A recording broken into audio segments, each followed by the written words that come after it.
বললাম যে বিএনপি নেতাকর্মীরা থানা ঘেরাও করে। আচ্ছা, একটা থানা ঘেরাও করলে এটা ন্যাশনাল ইস্যু হয়ে যায়, পত্রপত্রিকা আসে। আমি বলছি নিউ মার্কেট থানায় একটা ঘটনা ঘটেছিল।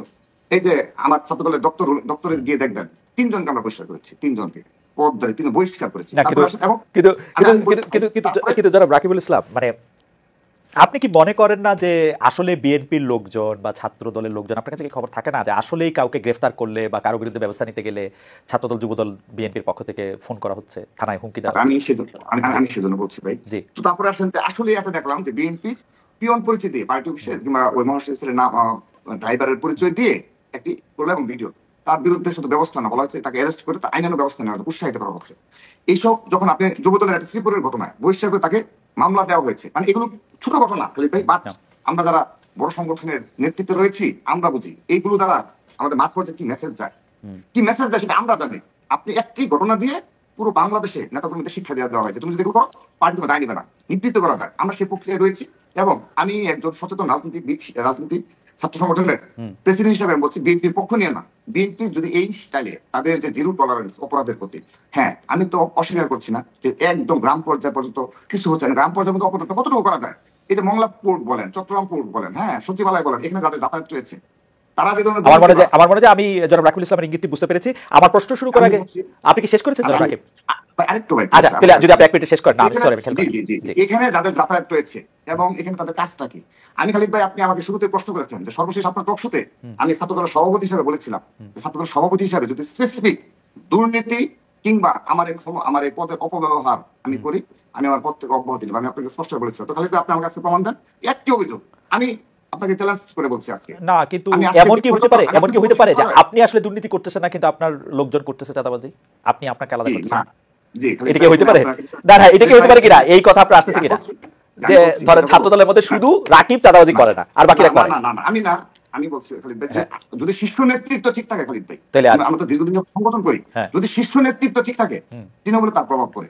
আপনি শেখ হাসিনা ডিক্টেটর ছিল, সেহেতু কি হয়েছে একদম তৃণমূল পর্যায়ে পর্যন্ত সবাই। সরি রাকিব, আমি একটু বোঝার জন্য আমি এখনই হানান মাসুদের কাছে যাবো আমার এটা বোঝার জন্য। তাহলে আপনি বলতেছেন যে বাংলাদেশে এই মুহূর্তে যে চাঁদাবাজির কাণ্ডগুলি করতেছে সেগুলি আপনারা কেউ করতেছেন না, বিচ্ছিন্ন দুই একটা করছে। আমাদের বেশ কিছু বিপদগামী নেতাকর্মী রয়েছে, তাদের বিরুদ্ধে আমরা ইতিমধ্যে ব্যবস্থা নিয়েছি এবং অনেকে হয়তোবা দরস্তার বাইরে রয়েছে, আমি বিশ্বাস করি। কিন্তু কেন্দ্রীয়ভাবে কিন্তু কিন্তু যারা সচিবালয়ে প্রতিনিয়ত যাদের যাতায়াত, তারা ছাত্র ঢাকা বিশ্ববিদ্যালয়ের রানিং স্টুডেন্ট হওয়া সত্ত্বেও প্রতিনিয়ত সচিবালয়ে গিয়ে বসে থাকে, বিভিন্ন বন্দরে গিয়ে বসে থাকে, সিটি কর্পোরেশন।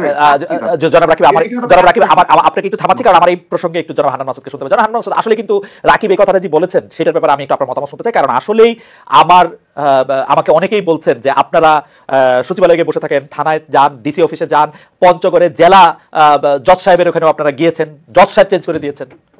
এই ব্যাপারে একটু আপনার মন্তব্য একটু শুনতে চাই জনাব হান্নান মাসুদ, করছেন কিনা এগুলা?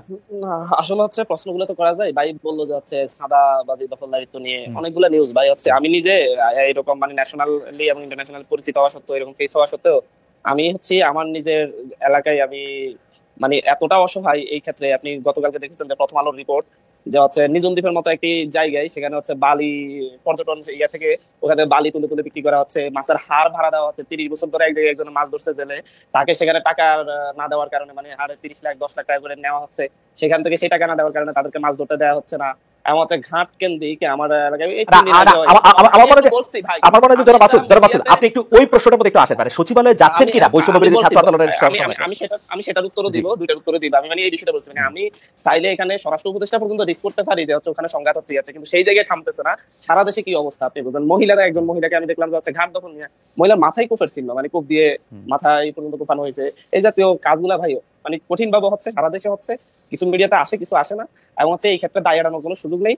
ওনারা তো সাসপেন্ড করেন ঠিক আছে, কিন্তু হচ্ছে ধরেন সেন্ট্রাল থেকে সাসপেন্ড করা হয়, জেলা থেকে সাপোর্ট দেওয়া হয়, আবার জেলা থেকে সাসপেন্ড করলে উপজেলা থেকে সাপোর্ট দেওয়া হয়। এদেরকে কখনো কেউ এদের কিঞ্চিও ধরতে পারে না। আমার এলাকায় না হলে 8-9 জনকে সাসপেন্ড করা হয়েছে, একজনের বিরুদ্ধে একটা মামলা নেওয়ার সাহস পুলিশের হয় না, কারণ হচ্ছে পুলিশকে কঠিন মামলা তো আপনাদের বিরুদ্ধেও নেওয়ার সাহস পুলিশের নাই। এখন আমাদের বিরুদ্ধে এরকম স্পেসিফিক অভিযোগ থাকলে অবশ্যই নিবে, আমি জানি না যে হচ্ছে কোথায়।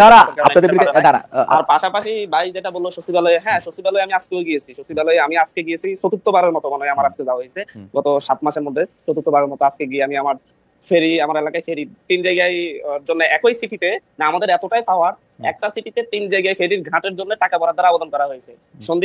সন্দ্বীপের এটা হাতিয়া আর হচ্ছে ভোলা, ইয়াতে মনপুরার এখানে দুইটাতেই হচ্ছে আপনার ইয়ার কাজ শুরু হয়ে গেছে, আপনার ঘাটের কাজ শুরু হয়েছে। আমার এখানে অর্থ বরাদ্দ দিচ্ছে না, যে হচ্ছে অর্থ সংকট, অর্থ মন্ত্রণালয়। তো আমি বলে আসছি যে যদি রাষ্ট্রের অর্থ সংকট হলে আমরা থালা বাটে নিয়ে এসেছি সামনে বসে যাবো, যাতে হচ্ছে আমাদের ফেরিটা যাতে আমরা নিজেরা তাহলে করতে পারি। এত 10 কোটি টাকার অর্থ বরাদ্দ আমি এখন এটা যদি হচ্ছে সমস্যা হয়, আমরা যদি এখন যদি এই কাজগুলোর জন্য যদি যেতে না পারি, একটা অভিযোগ দেখা যে হচ্ছে গিয়ে কোনো ধরনের মানে আমাদের যারা আছে আমরা কেউ কোনো জায়গায় প্রভাব বিস্তার করছি। পাশাপাশি মংলা বন্দর বলেন, চট্টগ্রাম বন্দর বলেন, 2 বন্দরে হচ্ছে শ্রমিকদের, ধরুন আমাদের তো হচ্ছে আমি এখন সিনিয়র যুগ্ম মুখ্য সমন্বয়কের দায়িত্ব নিয়েছি, আমার আন্ডারে যুব উইং, শ্রমিক উইং, এই জাতীয় যতগুলো উইং হবে, ফ্যাশাজীবী উইং, সবগুলো হচ্ছে এই জায়গা থেকে হবে আর কি। তার থেকে এরকম আমাদের একটা প্ল্যানিং যে আমি এই দায়িত্বটা নিব।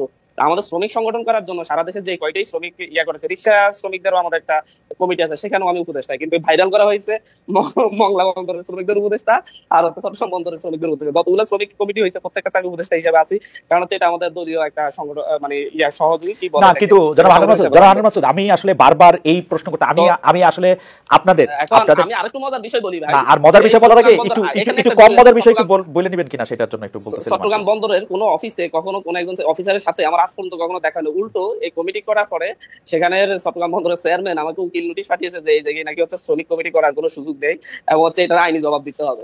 তো হচ্ছে চেয়ারম্যানের সাথে একটা বিষয় বুঝাতে চাচ্ছে যে হচ্ছে মনে হয় যেন চট্টগ্রাম বন্দর আর হচ্ছে মংলা বন্দর পুরোটা আমি কন্ট্রোল করি, এবং আসলে করেন না তো যারা আসলে করেন না না, কিভাবে করবো আপনি বলেন? মানে হচ্ছে আমি তো সেটা জানি না, আমি যদি মানে লক্ষ লক্ষ রিক্সা শ্রমিক আছে, আমি যদি 1000 জন দিয়ে একটা কমিটি দিয়ে যদি আমি সেই কমিটির উপদেষ্টা হই, তাহলে সারা দেশের রিক্সা শ্রমিকদেরকে আমি কন্ট্রোল